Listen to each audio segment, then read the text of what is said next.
Hello, my dears. I simply cannot believe I haven't made a video about armchair diagnosis in pop psychology yet, because, like, I made one about why we diagnose in the sense of, like, is neurotypicality real? The answer is no. And then another one about why diagnoses are important, maybe my first month of a channel. And I also had a video about why we shouldn't use ableist terms that perpetuate diagnostic stereotypes. I talk about this topic a lot, just not in an organized, easily findable manner. So today we're going to do that. It's going to be a great time. Also, if you're new here, hi there, hello, my name is Sydney. My pronouns are they, them. I'm an openly queer, disabled, autistic, trans, non-binary actor, composer, educator, media analyst, and disability advocate. And I make videos about any and all of those things, often involving debunking common scientific myths or talking about the social model of psychology and how that impacts how we view ourselves and our fellow humans. My channel is effectively a big existential crisis where I take things that we think we understand and make them even more confusing. So yeah, if you want to stick around after that terrible pitch, you're super welcome to. But either way, I'm super glad to have you. And I'm a white person in my early 20s with light brown, shoulder-length curly hair, and I'm wearing a white dress with red flowers on it, and I'm sitting in front of a bookshelf. And above the bookshelf, there are photos on the wall. There you go. Okay, so let's start by talking about armchair diagnosis, which is basically when somebody who is not a trained professional diagnoses somebody with a mental disability. Neurodivergency, mental illness, disorder, whatever you want to call it. I'm going with mental disability because that kind of covers the whole group. It is also typically considered armchair diagnosis if it is done by a trained professional who does not know the person they are diagnosing directly. And y'all know me, we're gonna look at this with way too much nuance, but generally armchair diagnosis is seen as a bad thing, and reasonably so, because if we think about the times it is most commonly used, it's usually like oh, I think this person has this disorder and that's why they're a really bad person, that kind of situation. And if anybody has been even remotely paying attention to the Colleen Ballinger stuff, I sure have, the sheer amount of people randomly diagnosing her as a narcissist is yikes. And it makes sense why people do this, right? Humans really like to categorize things and we like to find words for those things and those experiences so we can all act like the world makes more sense than it does, because the world is very overwhelming, and so if we make sense of it, it's easier. And we do that by categorizing. Like, this person did a really horrible thing, there must be something mentally wrong with them, because it's easier to comprehend that there's a group of bad guys out there who all fit into one category, and then we can learn how to spot those and avoid those people, rather than the reality that people are very complicated beings who do things for all kinds of reasons that we may never understand and probably will never understand.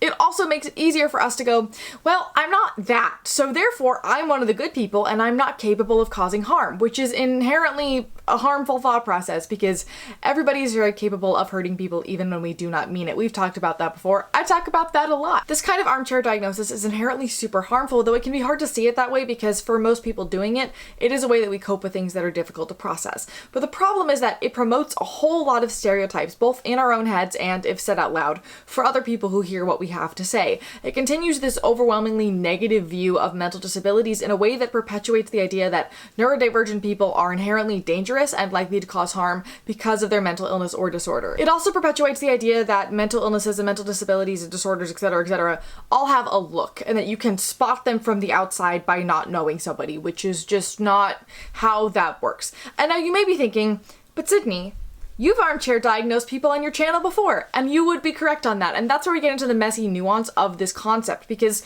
scholars in the field of disability studies armchair diagnose all the time. We usually do it retroactively, reading between the lines of histories written about people from long ago to realize that neurodiversity has always been a part of humanity, like Van Gogh having bipolar disorder and Mozart being autistic. I've made videos before about inherently neurodivergent literature, such as Pushkin and Anne of Green Gables. I'm very slowly working on one about Jane Austen. Slowly. I'm getting there. I have a pile of her books over there and I haven't started them yet. Anyway, the discussion as to the ethics of retroactive diagnosis is a very frequent one, and it's very similar to the discussions of seeing historical figures as gay or trans, because they didn't have language for those things back then in the way that we do now, and it's an identity that is inherently related to social norms which change significantly over time. We don't know if they would identify with the language that we have today that we often use for these people, and therefore, is it okay to ascribe that language to them and associate them with that identity without their permission? And in my opinion, yeah. The ethics of ascribing an identity to a historical figure without their knowledge is a bit sketchy. Not to mention that we may not even be remotely accurate with those identities because we don't know that person. We only know them from their writings, from their work, whatever. But that being said, if we say that retroactively ascribing somebody's identity is a problem, we also shouldn't be referring to historical figures as straight or cis or neurotypical or abled either. Like, there seem to be so many discussions about finding minority identities that we now have language to describe in history, and how that's an issue, and not about the fact that we clearly have in our minds a cis, hetero, able-bodied minded default in our brains when we think about historical figures, and maybe we shouldn't be doing that either. Like, here's a hypothetical. If I were a dead historical figure, and people in the future read my poetry and said, this person seems really insert minority identity that doesn't currently exist to me. Somebody like me existed 100 years ago. I have ancestors. I'm not alone. I'm not going to see that as tarnishing my memory. Like, that is honoring my life and my work in the most lovely and impactful way possible. And if any part of my existence makes somebody else feel less alone, I've done my job as an artist and as a human being, in my opinion. Like, imagining a future where people can live my minority identities more openly and fully than I can today is everything that I want from the world. And most of my minority artist friends feel the same way. So given that context, I feel like retroactively naming historical people as minority identities is okay, as long as it's done for positive reasons and done carefully and thoughtfully with extensive research, and comes with an understanding that it is just a hypothesis. Historical identities and modern ones often don't line up, and they may not identify with the language that we use today. The other tricky part of armchair diagnosis is celebrity armchair diagnosis, because a lot of it happens for the same reasons retroactive armchair diagnosis happens. People don't see enough famous people openly living their minority identity, and therefore we often gravitate towards the famous people who give off the vibes of that identity, and we collect them as one of our own. For example, we talked in my last video about Sia and her disaster of an autism film. Most autistic folks saw her as autistic, and have for a while, because she struggles socially. She hides from the spotlight, she's known for being a little odd, and she struggles with other mental health issues and has EDS. And that's why her blatant ableism toward the autistic community was extra difficult for the community to process, because we always felt like she was on some level one of us. And I also don't think that that is inherently a problem, because it's supporting stereotypes, it's promoting stereotypes of what a specific diagnosis looks like and solidifying a sort of identity binary in our own heads, which is a thing to unpack and maybe work on trying not to do anymore. But the inherent need to seek out people who you think are like you, because people like you are very few and far between, is completely understandable. We pick out minority coded characters in media so much because we don't get them explicitly in media enough, and then by habit we do that with real life humans too. And it's definitely not ideal. Like, a person does not exist as your representation, and a person can't, like, be autistic coded because, no. But it is a thing that happens, and we do need to acknowledge that that is a thing that happens. The bigger issue is when we say these things out loud. Because while we may have a very nuanced view of what a particular identity may look like in our brains because we are that identity, the people we talk to may not have that, and so we can just further stereotypes. To be entirely honest, I have like 5 friends who I do say these things out loud to, but again, they're part of the identity and we're all in the same brain cell, and we know that what we're doing is not necessarily great, and maybe we should do it less. Where this gets messy is that this behavior is perfectly acceptable to do for characters in media. I review different kinds of autistic coded characters in my series for the purposes of getting people to see lots of different ways that autism can come across in people, to humanize it more for those who are used to only the stereotypes, and often make autistic people realize, oh, that's why I liked that character. But the thing is, with a film character, they're not a real person. They're not a person who could hear that people think they're autistic or queer and then have an existential crisis about whether they are or not at a point in their life where they may not be able to safely handle that. Or maybe they already know, but they've decided to stay in the closet about that for whatever reason. And outing somebody, whether they know that they're in the closet or not, is not cool on so many levels. There's a specific musician who the autistic community regularly talks about as being autistic because of the things that she says and does, and it got to a really weird, dehumanizing level and put her in a super weird position, and you can tell that she's uncomfortable with this conversation around her.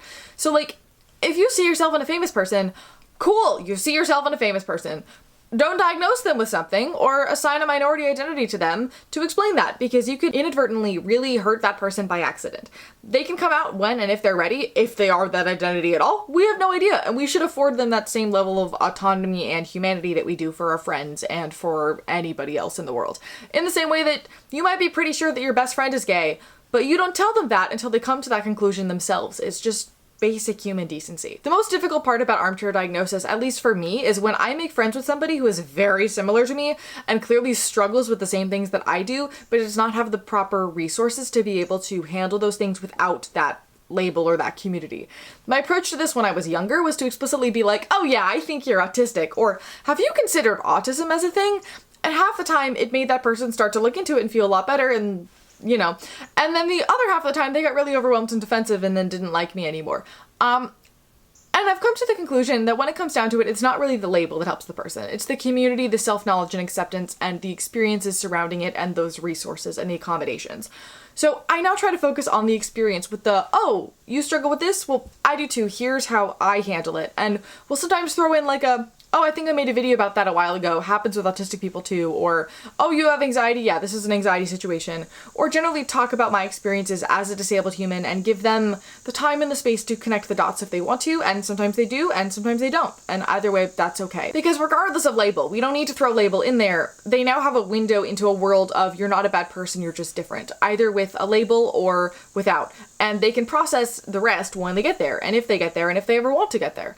I'm going to acknowledge that I do have an easier time with this than the average person because teaching people about these topics is my job, so I can slip it into conversation really naturally in a way that most other people can't. But that's usually the best way to handle it in my experience. In the same way that, like, making non-binary friends and asking them about their experiences made me realize that I was non-binary and then became a happier version of myself. And then when it came out, a bunch of them were like, oh yeah, we've been waiting, or oh, we knew. But they gave me the time to sort it in my own way and supported me along the way with a lot of like leading questions that looking back, I'm like, oh, you guys totally knew.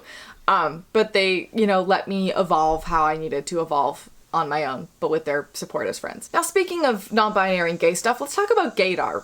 Because to me, a lot of armchair diagnosis feels very similar to gaydar. Now, the Kinsey Institute defines gaydar as the ability to determine whether someone is gay based on the intuition about the person, aka figuring out if somebody's queer based on vibes alone, often including voice, mannerisms, clothing, posture, the way they speak, etc. Most of my information for the section comes from a wonderful article by them, which I've linked in the description for you and you should read. But basically, research says that gaydar is real, but not super accurate. People outside of the community and those who hold anti-gay views are way worse at accurately detecting queer folks than those in the community. This makes a lot of sense because if you're in the community, you're more likely to accurately pick out various cues and traits in others that you yourself have. Those outside of the community are going to rely more on media stereotypes, and those in the community are going to rely more on stereotypes than the community, often ones that are a lot more small and niche. Now, most research on the topic contradicts itself, with some things saying that it does exist and is somewhat accurate, and other things saying that exists and is rarely accurate. There's also data that the gaydar works in a binary. People are either gay or they're straight, and when you start looking at bidar, it gets very sketchy. But either way, while it may sometimes be accurate, it is more likely to just perpetuate stereotypes both in society and in your own brain, because there's a really fine line between identifying somebody like you and then stereotyping people, and that is a very tricky line to understand and learn and avoid. And that kind of brings us to the conversation of labeling and why labels exist in the first place, because everybody has different answers to this, but they generally fit into the categories of to understand ourselves better and to find a community of people like us, which for disability labels includes better accommodating ourselves and helping others to accommodate us by putting our experiences into words and understanding how we live as human beings. And if we take that lens of labeling and we put it back onto armchair diagnosis, it makes it look pretty selfish. Like, we're labeling other people to make sense of our world and declare somebody as part of our community without their input or their consent, and often without actually knowing the person. If it's a thoughtful, hey person, I think this might be a helpful tool because you seem to be struggling, maybe it's okay, but that is such a small percentage of when armchair diagnostics are used. Typically they're used for ridiculing people or describing negative behavior, which is just straight up not cool.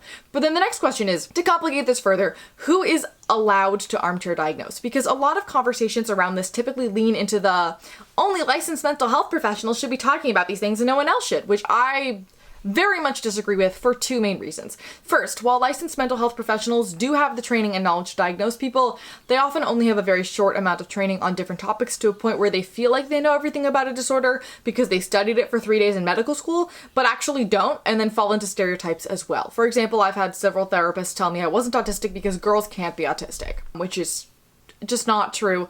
There's also the acknowledgement that a lot of professionals are so overworked that they do not have time to sit down and read all of the latest research or get involved in the online disabled communities to be up to date on the things that are changing so rapidly. Not to mention that in regards to diagnoses, licensed mental health professionals often get into a deep understanding about a small handful of disorders and then diagnose those more frequently, while a different professional may disagree and say it's something else. We talked about this in my history of the DSM video, which you can watch up here, but the reliability of diagnostics is known to be very sketchy, just given the nature of diagnoses themselves and also how they're structured, i.e. being really centered around white cis hetero presentations of disability instead of like the everyone else. And reflecting this back as being similar to gaydar, the people in the community more easily recognize those within our community than those outside of it. So therefore, by definition, people within the community should also be just as capable of diagnosis as somebody who has the symptoms list memorized, because we strongly know how these things manifest in our bodies and in our lives, how they affect how we see the world, how we are in relationships, how we accommodate our issues, all of that stuff.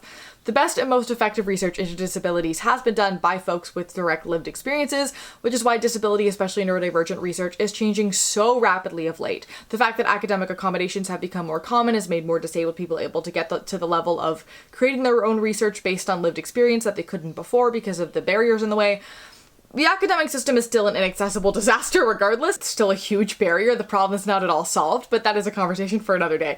But there's definitely been steps made in place which is changing our research and making the community change so rapidly right now. The idea that the use of diagnostic terms is solely relegated to licensed professionals discounts every disabled person who is unable to become a licensed professional due to access barriers, or may not want to become one but have the extensive knowledge anyway, or like for me, I have a Bachelor of Arts in psychology, but I'm not intending to go on to medical school because I have no desire to be a doctor. That kind of thing.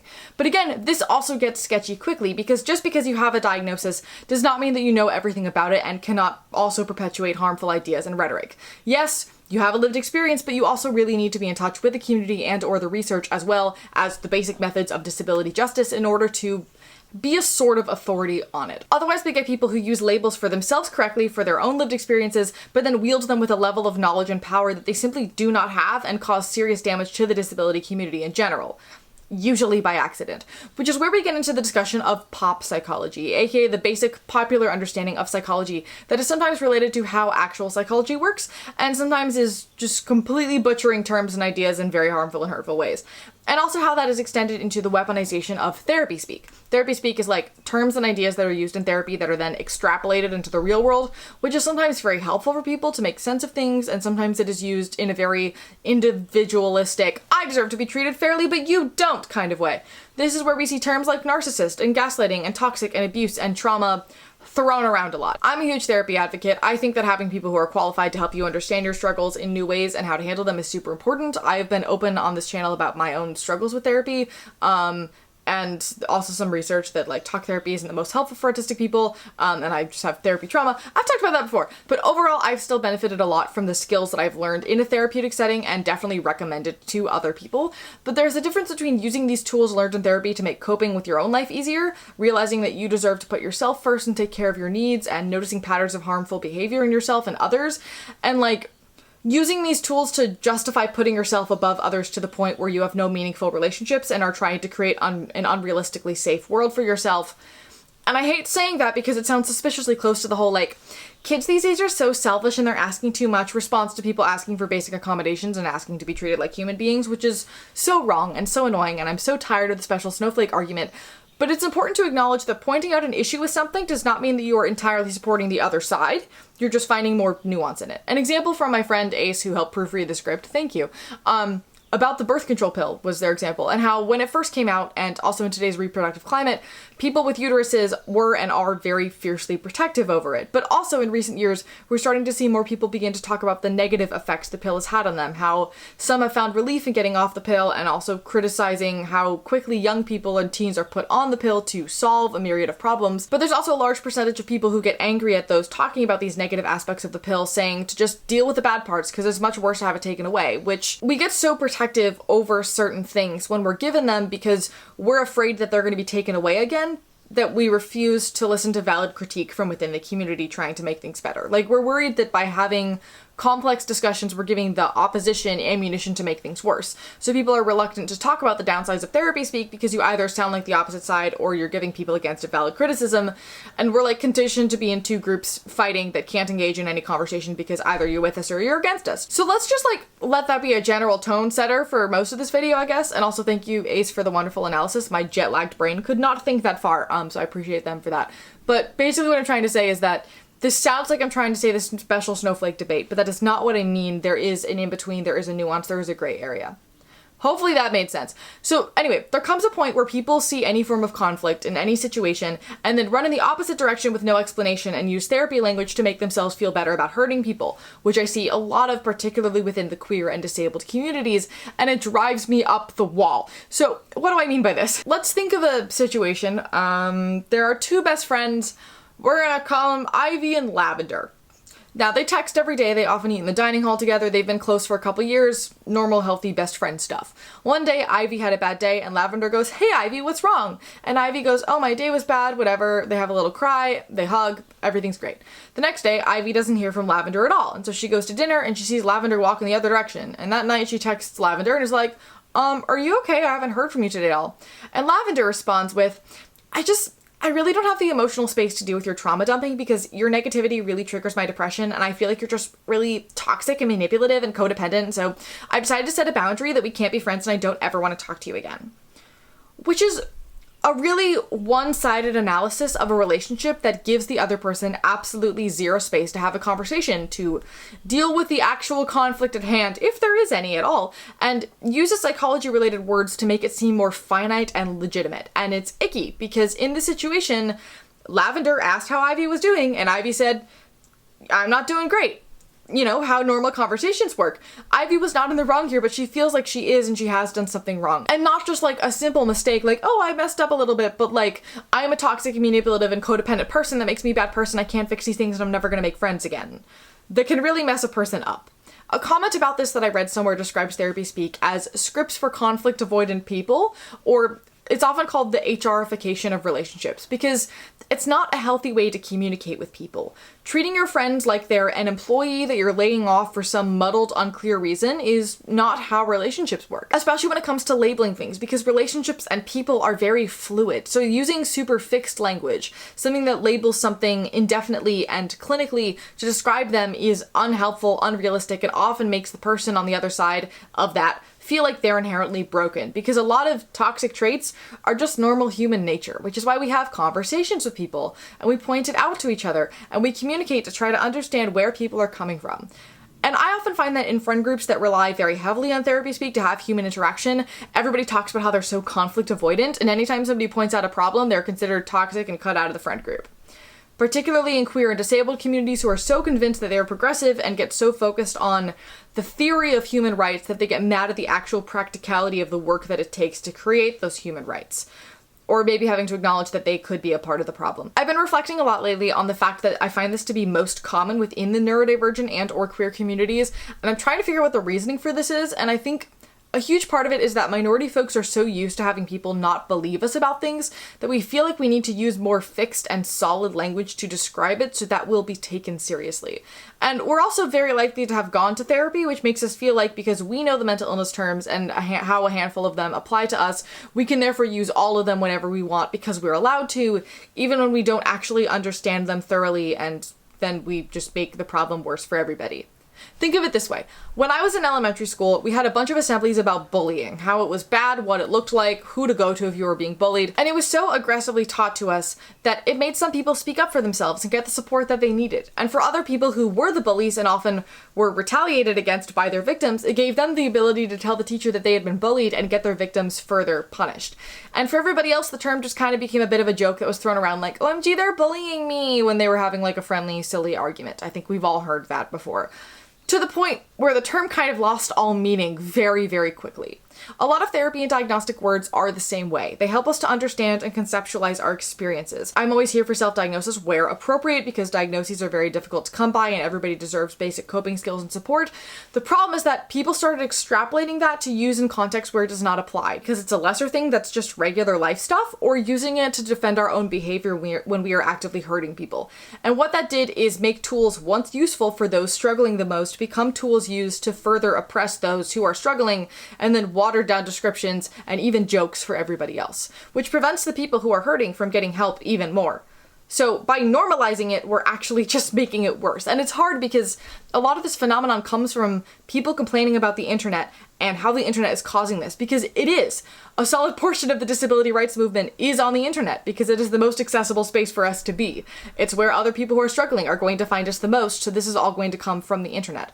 The problem is that this has been co-opted in different and unhelpful ways. And I've complained about the whole, like, the internet is bad and we shouldn't use it thing before. You can watch that up here. But when our available resources for mental health are so few and far between, not to mention expensive and inaccessible, it makes sense that people are going to pick it up in a more public forum to try to make things more accessible, because humans want to help humans. That's why I started doing this. That's why most creators do this. But after I started doing this, I realized I was woefully underqualified to be doing it, and I read a disgusting amount of research and got a degree to get to a point where I do feel more qualified to be talking about it. I also think part of why it's so common in the neurodivergent and or queer communities is because we are statistically much more likely to be manipulated and abused and therefore become hyper aware of patterns of behavior.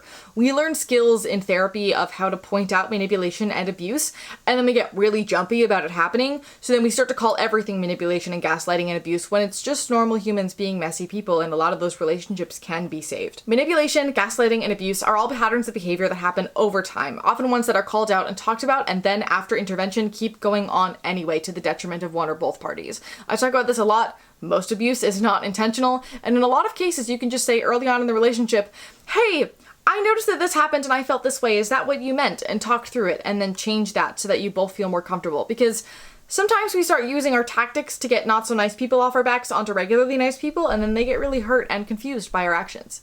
What I'm trying to say is that abuse, manipulation, and gaslighting are all very real things. They're also horrifyingly common things. It is okay to put yourself first and cut people off if you need to in order to protect your peace. The problem is when you start setting boundaries that are actually just rules that are controlling other people's behavior so that you can avoid anything and everything that makes you uncomfortable, and you start cutting off every single person in your life that does the smallest thing without any conversation or reasoning behind it, and then you suddenly have no friends and feel like you're the victim. Which is hard to notice, particularly when, as minority people, we are so used to having people become our friends, learn more about us, and then they suddenly disappear without a word, and we constantly tell ourselves that it's not our fault that they did that, because it's not. And it's a really, really fine line, and it's really tricky and nuanced and messy. I also realized this thing the other day, that as a minority person, I can't explain to you which minority this comes from, but probably many of them. I've been conditioned to think that relationships are transactional because I'm so used to people showing up in my life, getting what they want from me, and then leaving when they don't want me anymore because they don't need what they want from me. And I hung out with a friend last weekend and I was like, oh my gosh, they just like me here because I'm bringing them to cool things and they don't actually enjoy spending time with me. And then I realized I lived in their room for several days and we hung out all day, every day for those 3 days. Somebody who was only my friend for the transactional purpose would not do that. Nobody, and probably the other person, just as anxious, was thinking of the exact same thing. And then I was like, whoa, wow, wild. People actually want to hang out with people because they actually enjoy spending time with them, and that is a thing that real people experience. And that's just something that I'm so used to not experiencing as a disabled person, because people just want to be my friend to be the token disabled friend, or to just be the smart person who helps them with their homework and then they disappear again. And so it's really hard to unlearn that, which makes us more susceptible to accidentally using people because we see relationships as transactional by default because we think everybody else sees us that way. I don't know if that came out right because it wasn't in my script, but it was just a very interesting thing that I was reflecting on. Anyway, I don't think anybody does any of this on purpose. People do not sit around saying I'm going to be manipulative today. It's just that as humans, when we mess up, we see ourselves as having a multitude of reasons why we messed up. We struggled with this, we have trauma with that, we will do better next time. When somebody else messes up, they're a terrible narcissistic abuser who's toxic and needs to be cut out of our lives immediately because they're terrible and I will never forgive them. Which is not helpful. I know that I often take that angle a little bit too far and will defend people who were terrible towards me and then let them back into my life for the sake of nuance and forgiveness, and then never forgive myself for my own mistakes. There's a happy medium to be had there. Basically, what I'm trying to say is people are inherently selfish. And that's not neither a good nor a bad thing, it's just a thing. And therapy speak, and by an extension, armchair diagnosis, is a great way for us to justify this to ourselves, because we're using clinical language, which means it must be good and right and okay to use, and it puts us on the moral high ground, but what it often does is hurt those around us, which again is tricky, because so many people will say that somebody using any language at all to talk about their struggles is being a special snowflake who's unrealistic and overdramatic and whatever. And I think a lot of the time we hear those in our communities pointing out real issues with things as saying similar things to what our oppressors say to us, so we ignore them as well, even when maybe the people in our community know that nuance better and actually have a point. The general conclusion that I've come to in all of this is that it's fine to do these things and to use this language, but we need to be very aware of why we are using that language, how we are using that language, how it may impact others, and when we should keep those thoughts inside of our heads because saying them out loud may cause more harm than good, which involves a level of self-awareness that is difficult, and I acknowledge that. But I hope that now that we've put this all into words, hopefully gives us something to reflect on and think about, maybe make some changes. This video has made me rethink a lot of what I say, so I hope that it did that for you as well. Like, genuinely, as I was writing this, I kept stopping and being like, gosh, I'm a hypocrite for saying this, because I've definitely not handled this properly in the past, but I think that's, like, important to acknowledge and reflect on and do better in the future. Because again, I'm big on existential crises on this channel. I will also say that now that I'm reflecting more on this, people using therapy speak in a more manipulative way talk very differently than those who are being open, honest, and vulnerable and trying to explain their own situations with it. And with a little bit of practice and paying attention, you can start to tell which one is which and politely call out the harmful stuff. I know that I've called it out in the past, particularly within a group of people who consider themselves activists, but then refused to do any activist work and then got mad at me for doing it wrong by being practical about it. That conversation didn't go well, but it sure was one that I had. But anyway, I think I'm going to leave this conversation here. I would love to hear your thoughts on this topic in the comment section, but be sure to keep it kind. This is a contentious topic. And as always, thank you for listening. Thank you for learning. Remember, it is never too late to start over, and I look forward to seeing you, my dear, in the next one.